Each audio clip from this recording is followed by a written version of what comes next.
ও মাই god! USA T twenty লিগে কি খেলা দেখাইলো এনামুল হক বিজয়। খেললেন ৩০ বলে ৭০ রানের বিধ্বংসী ইনিংস। হ্যাঁ দর্শক, সত্যি তাই। বিস্তারিত জানুন পুরো ভিডিওতে।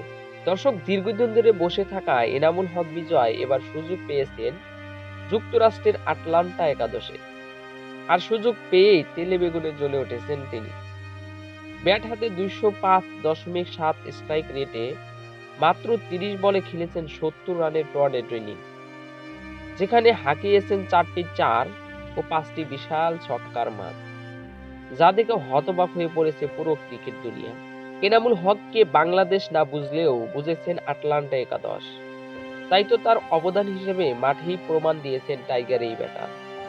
এখন শুধু সময়ের অপেক্ষা নিজেকে পরিপূর্ণ যোগ্য করে জাতীয় দলে ফেরা।